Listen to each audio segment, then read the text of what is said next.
Hello and welcome back to another episode of Critical Reactions with your host, Bryan. We're going to continue on with this week's theme of short songs, looking at music that's less than 3 minutes and 30 seconds. I was going to say 33 seconds for some reason. Could you imagine? Just like a whole week of the shortest grindcore. What would I even say during that? Anyways, let's get back on track. We're going to be checking out some clipping today, and just like the previous track, we're going to look at two songs from an artist. So we're going to look at Story 2 from clipping, do some analysis on that, and then we're going to dive into Something Underneath.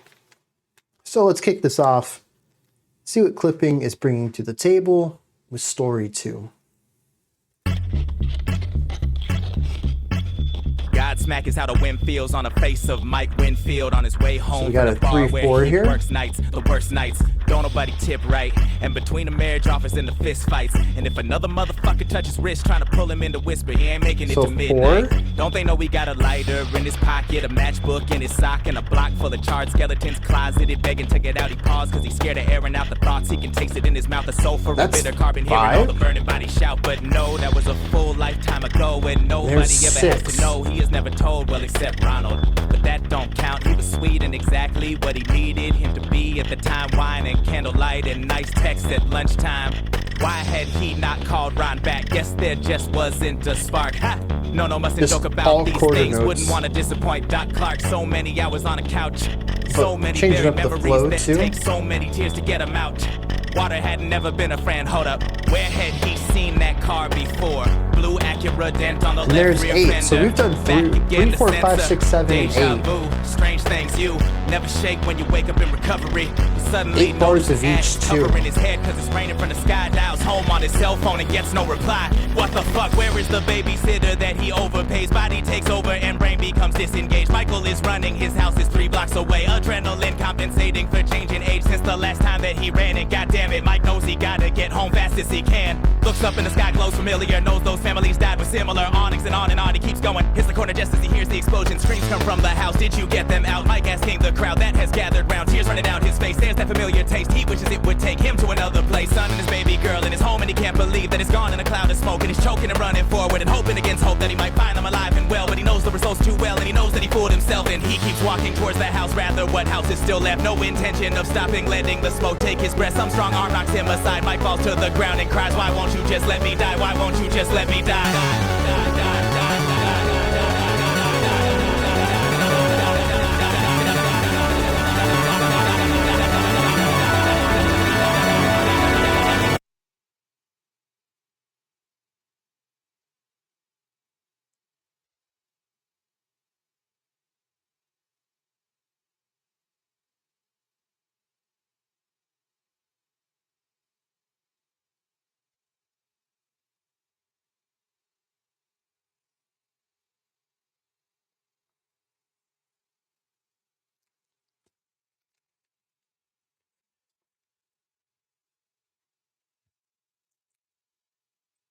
Yeah, dude, that's intense. I want to listen to that again. I don't feel like a single exposure to that is enough. It was over before I really started to understand what was going on. Like, I got the basic rhythmic elements, which surprised me too, because, obviously one of the first things I try to catch on to is atmosphere and time. Those are the easiest things to grab at the beginning. How does the song make me feel? What kind of pulse are we working in? And I can usually form some sort of opening thesis idea of how my analysis should go based off of that. How does the time signature inform the initial feeling? And I can begin to develop ideas from there. And so there is a little bit of, well, we'll get into that in a second. I was going to talk about the synth, but let's stick with rhythm here. So one of the first things I do, pick up 3/4. Cool. Pretty standard time signature there. It doesn't take very long though until we get into 4, and you can immediately feel it. It creates a rhythm and then expands it. You get to stick with it for 8 bars. That's 24 beats. That's a long time to be in something. And then to be pushed into